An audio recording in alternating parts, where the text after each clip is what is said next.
How did the Connecticut Sun put together its 105-76 Game 3 win over the Las Vegas Aces? Connecticut's Jacqueline LeBlanc joins us to discuss how the Sun extended the series and look ahead to Game 4 on Sunday. Locked On Women's Basketball starts now.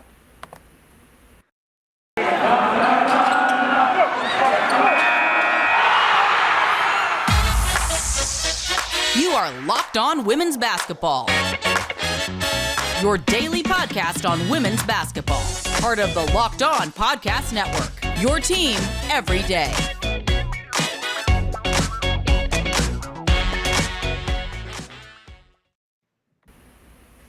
Hello and happy Friday. Welcome.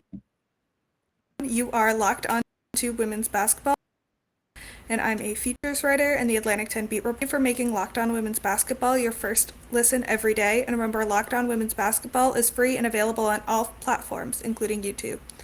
Today's episode is brought to you by BetOnline. BetOnline has you covered this season with more props, odds, and lines than ever before. BetOnline, where the games start. On today's show, we're going to discuss how balanced offense, led by Jonquel Jones, defeated the Las Vegas Aces to extend the series, Alyssa Thomas's historic triple-double, and it was the first in WNBA Finals history, and what to expect from the Sun in Game 4. Joining me today is our Connecticut Sun. Starting off, last night we saw one of, if not the most efficient playoff performance from Jonquel Jones, 20 points, 5 rebounds, 4 turnovers. What clicked for her last night? JJ was really physical and she was really determined.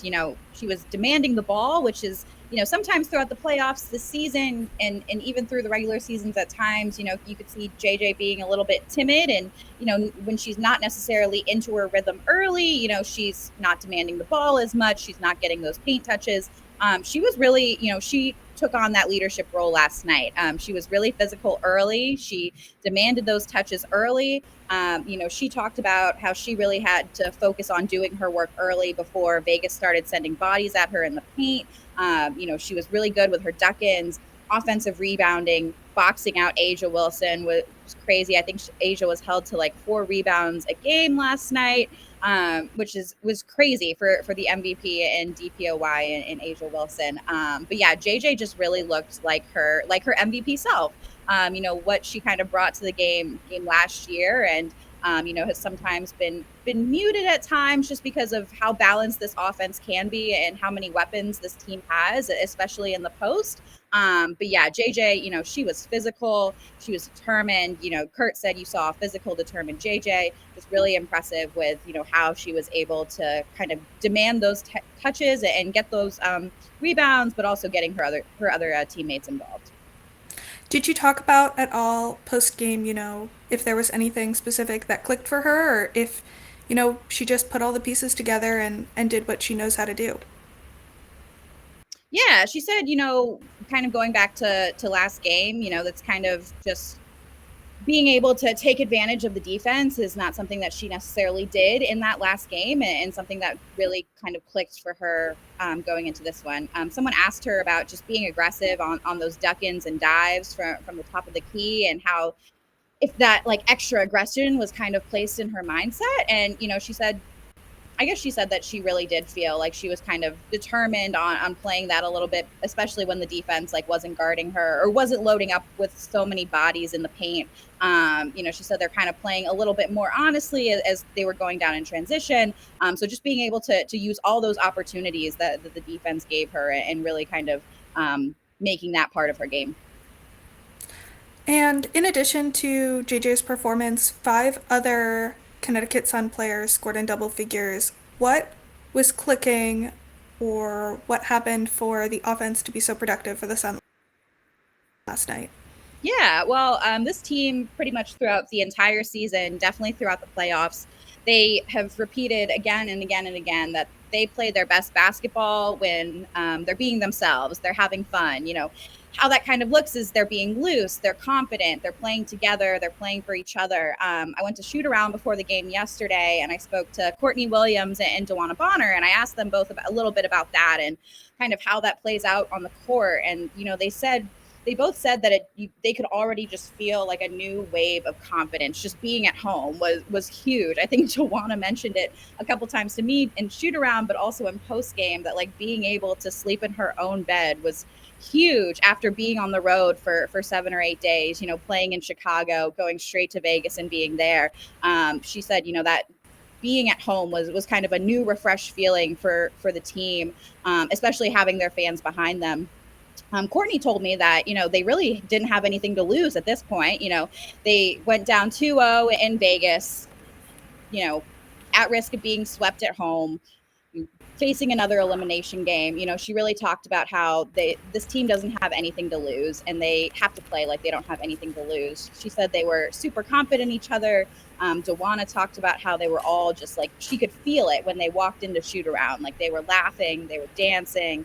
You know, they all felt good. They all felt like themselves. And she said that confidence has really been key to kind of being their best selves. And what kind of comes with that when Connecticut's being their best selves is everyone's really well balanced on this team. You know, everyone's taking kind of a comparable number of shots. Everyone's scoring in double digits. Everyone's passing the ball. That's huge. Is that, you know, not feeling so stagnant. Joanna said, you know, she felt a little stagnant in that game 2 loss in Vegas. Connecticut had 32 assists last night, I believe, which is a Sun record, I'm pretty sure. So that was huge for them, just constantly moving, you know, constantly communicating, constantly helping each other out. You know, she talked a lot about that. And then in the post game, you know, Jonquel talked about, I think it was Jackie Powell who actually asked this question of what does this game represent? You know, what did their game last night represent for the team? And Jonquel took that opportunity to just talk about how this team has had their backs against the wall quite a few times in the playoffs. Last night was their 4th elimination game. They're now 4-0 in elimination games in the postseason. Said, you know, it's just the MO of our team. When our backs are against the wall, we play really good basketball. And I think they really thrived off of that early. Just going back to, I just wanted to mention, like pregame, Kurt talked about the importance of first quarters. That's been a huge message throughout the entire playoffs. The Aces talked about how that's been a big focus for them as well. They wanted the Aces to take the first time out. That was another focus in that Chicago semifinal series. And, you know, this game last night, the Aces went off to a 9-2 start and Connecticut had to take the first time out.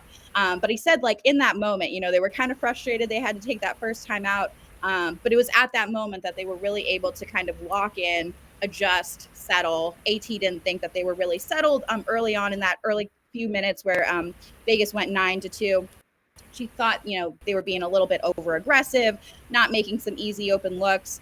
They really just kind of needed the time to kind of just take a moment and kind of reset. And it seemed like after that timeout, you know, they went on a crazy run and they kind of just went from there. So Connecticut's best when everyone's involved on their team. And like you said, Joanna Bonner was huge. She was missing in those first 2 games. I think she was like a combined 2 of 18 from the field in game 1 and game 2.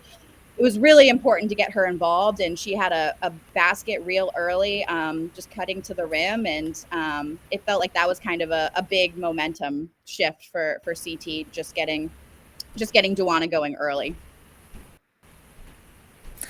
And then you mentioned before we recorded that the Sun talked about balancing being themselves and having fun while also being disciplined enough to guard the Aces all night. Can you tell me a little bit more about that and how the Sun put last night? Yeah, I asked Kurt about that after the game, and he just talked about how poised this team was. You know, it's really hard. It's really easy to get flustered early, especially in the finals, especially in a high stakes environment like, you know, a possible elimination game on your home court. But he said, you know, they were just really tough. You know, they were really locked in. They were really willing to kind of go out there and have fun. He said, you know, out of halftime, there was a few runs in that second half. And, you know, I think right before the end of the third quarter, Raquana Williams hit a 3 and she cut it to 6 points. And, you know, Connecticut led by like more than 20 in the first half. And just to kind of see that, see those runs happen for Vegas, it felt like, you know, possibly there was some sort of momentum shift that could happen. But he said, they just stuck to their discipline and were able to kind of fight through some of those stretches and not be so anxious and uptight and kind of focus, honing in on discipline that way. Like DB has said also that they can't be uptight. They can't be nervous. Because once they're uptight, once they're nervous, they kind of stop moving. They kind of stop flowing. Everything kind of gets out of rhythm. So just really kind of staying locked in and being able to kind of have that discipline to guard such a high-powered offense like the Aces, who, even down 21 points or 20 plus points, still have the ability to actually make this a game. And it kind of felt like it might have been at that end of the third quarter. I think Vegas scored like 27 points in the third quarter, actually outscored Connecticut in the second and third quarter as well. And then, to open that fourth, Connecticut held them to just 7 points, which is crazy. Yeah, I totally agree. The Sun outscoring the Aces 19 in the first quarter and 28-7 in the fourth quarter kind of allows for those smaller being outscored moments by 4 and 3. I think 7 points total in the two middle quarters of the game. Yeah, definitely. And coming up next, and the first WNBA Finals triple-double. BetOnline.net is the fastest and easiest way to check in on all of your betting needs, and yes, even your women's basketball betting needs. I'm not a big betting person, but BetOnline.net offers for the WNBA, and it's a very big deal. Game 4 opened up at 163 points after 181 points were scored in last night's Game 3. And you can place a bet with just a couple of clicks. From the WNBA to MLB, NFL, NBA, and NHL, BetOnline.net has lines and games. Head to use your mobile device to learn more about the actioning happening today. BetOnline, where the game starts. Steph Curry, Kevin Durant, LeBron James, Giannis Antetokounmpo. Which NBA player moves the betting line the most this season? Locked On and the BetOnline odds makers present the NBA top 50 most valuable players starting on September 19th. Find it on Locked On YouTube. So, Jacqueline, as Isabel Rodriguez pointed out, Alyssa Thomas's Players Tribune article had a line where she wrote, "I love playoff time. I'm trying to take it to another level. I know I still have another in me." So what led to that new level, that new gear, and WNBA Finals triple-double that Alyssa Thomas had with 16 points, 15 rebounds, and 11 assists? Yeah, well, Playoff AT has the name Playoff AT for a reason. I mean, you covered this team in 2019. I'm sure you talk all about Playoff AT. Dewana said in postgame, AT is truly their engine, and they don't say that lightly. Like, she does literally everything for them. She is their motor. Like Isabel pointed out, this is Alyssa's third triple-double this season.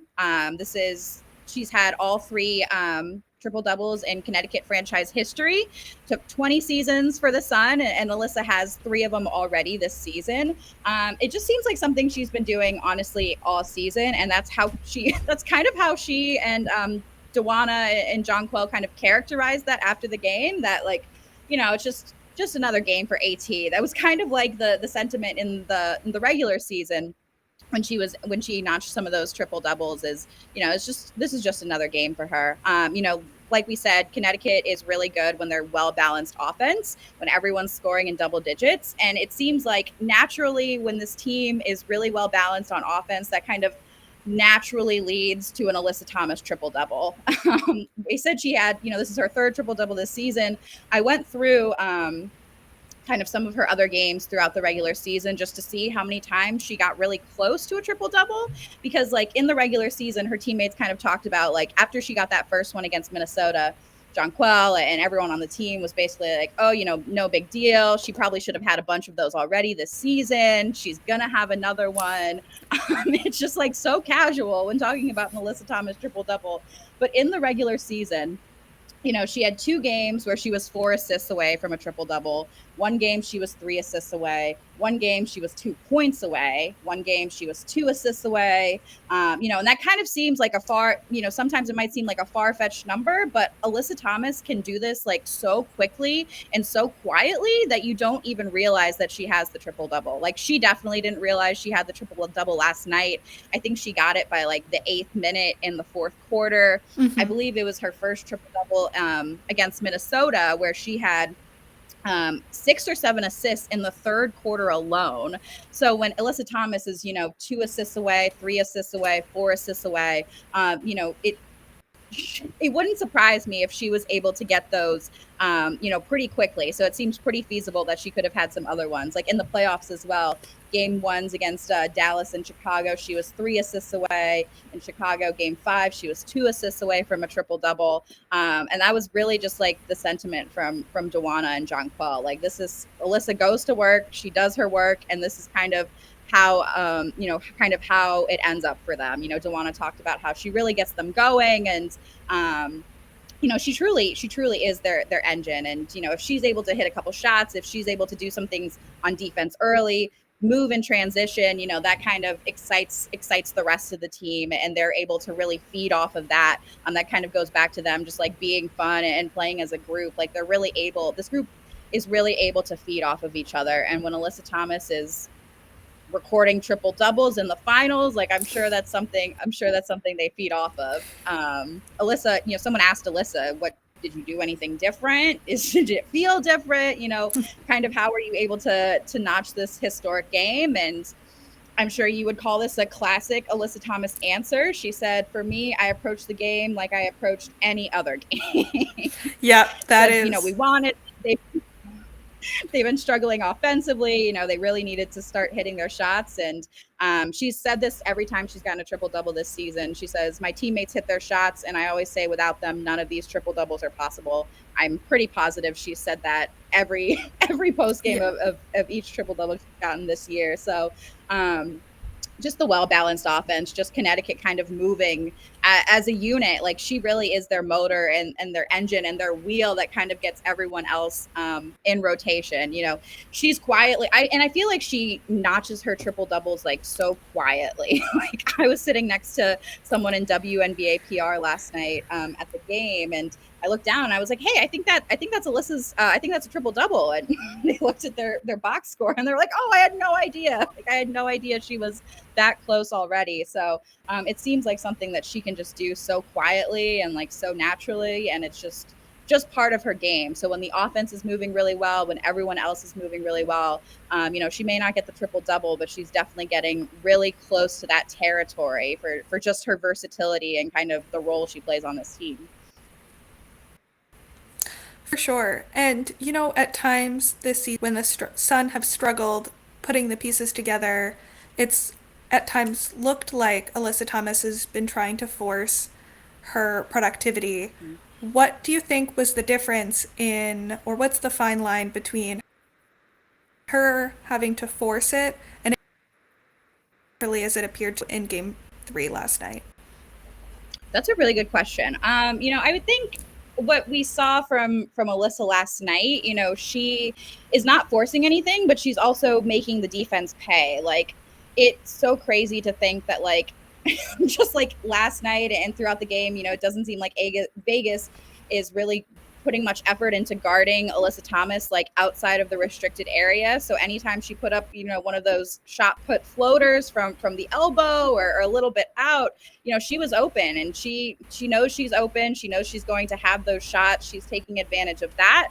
But also just, she didn't like turnovers. Alyssa's had a couple games where she's had some really bad turnovers. I think it was actually a Vegas game in the regular season, the last one they played at Mohegan Sun Arena. Alyssa had like 9 turnovers or something like that. So when they feel a little stagnant, sometimes I feel like when AT feels like she has to do everything for the team, she's forcing things too much. They've said before that sometimes that comes down to just settling for really bad shots, moving too quickly. If they move too quickly, they're taking bad shots, and then they're not in position to rebound. They're not in position to move or kind of exploit them on the fast break. So I think really just kind of it lends itself well to the rest of the offense being very balanced. Alyssa doesn't feel like she has to kind of move everything herself there. And coming up next, we'll discuss to even the series on Sunday afternoon. So what do you expect to see from the Sun in Game 4? Obviously, both sides will make adjustments, but what do you think that Curt Miller and the rest of the coaching staff?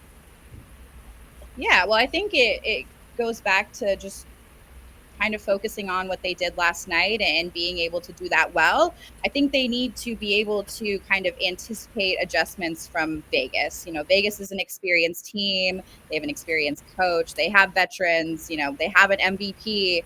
Vegas is going to make adjustments. I feel like Chelsea Gray certainly going to make adjustments. We saw the kind of defensive switch that Connecticut did in this game of putting DeWanna Bonner on Chelsea Gray, and someone asked Curt about that in post game and why he decided to make that adjustment and why he thought it worked. And he really just attributed it to like DB's length. Like, she's so long. And then someone asked Juana about that as well. And she's like, I'm a 6'4" guard. Like, I'm quick, I'm long. I need to be able to show that on defense. So, I think Connecticut really needs to kind of more so anticipate Las Vegas's adjustments. So, Chelsea, she was held to like 11 points or something last night. She's going to figure out at some point how to kind of get out of those hedges, how to get out of those traps, how to kind of move differently. So being able to anticipate that on the defense, whether it's DeWanna guarding her or if someone comes over to help, the Aces really attributed last night's loss to their own defense. Definitely nothing like we saw in Game 2 that they put out in Vegas. So really kind of just attacking the paint, attacking on defense. So how will Connecticut kind of adjust in game to those moves? But, if they could implement everything they did last night, especially on offense, because that's kind of where they've struggled, not only in this series, but like throughout the entire playoffs, when the Sun have struggled, it's mostly kind of been an offensive thing where everything's not clicking and they're settling and they're getting out of rhythm really quickly. They're getting frustrated. So how can the Sun kind of hold their composure? How can they hold that poise and that discipline that Curt stresses so often? But again, this is going to be their 5th elimination game now. And like the team has kind of said, when their backs are against the wall, that's when they play their best. So they kind of just need to go into this game with confidence. They talked about how home court advantage really is a big advantage. DeWanna said in shoot around that Vegas took care of everything at home, just like they expected them to do, just like they needed to do. And the Sun need to do that as well. So the Sun are really good at home. They had a few more losses than this season than they have throughout the last couple of seasons. But I think the Sun really just need to come out with that same confidence, being able to move and transition, being able to collect themselves like they did after that first quarter timeout when they were down 9-2. How can they kind of overcome that and not get so stagnant and being able to play loose, but also really well disciplined. And during this episode about the Suns' home court, I don't know if it's an advantage necessarily, but how well they've performed at home historically. And what was the crowd like last night? I know it was about 700 short. Yeah, they were almost there. I think the official attendance was like 87 something, which is pretty close to a sellout. The lower bowl was pretty full for the most part, and then the upper bowl was a little stagnant. I will say I probably do expect more people to show up to a Game 4. Thursday at 9 in Uncasville, Connecticut can be hard for some people to get to. Sunday's game is at 4 o'clock, so hopefully there'll be a better showing there. But, if I just like listen to the crowd noise and kind of took it all in, it felt a little bit like a sold out crowd. The crowd was loud and they were really into it. There was a lot of energy, and they got really hyped. And Jonquel talked to the crowd after the game, and you could kind of see how she fed off like their energy as well. Like, she was really hyped after the game. She talked about how they needed their energy. They need them to come out for Game 4. So I think you could really feel that among the fans, even though it wasn't quite a sellout last night. And I won't ask you to pick the game, but I will ask our viewers, who are you picking in game 4? So, me, Jacqueline, and where can the people find you on Twitter? On Twitter, you can find me at JackDLeb. It's JACQDLEB. And then, of course, you can find me and everyone else at The Next on thenexthoops.com. I'll be at the game on Sunday and working on something from last night's game as well. So should be a good one. Thank you so much. And thank you to our listeners for making Locked On Women's Basketball your first listen every day. Tune back in for our next show where Howard Megdal and Jackie Powell break down whatever happens on Sunday afternoon in Game 4. Listen, get up to date on the latest news and rumors in the NBA in just 30 minutes every day with Locked On NBA. Locked On NBA, your daily NBA update in just 30 minutes. And don't forget to check out the rest of the Locked On family of podcasts as well.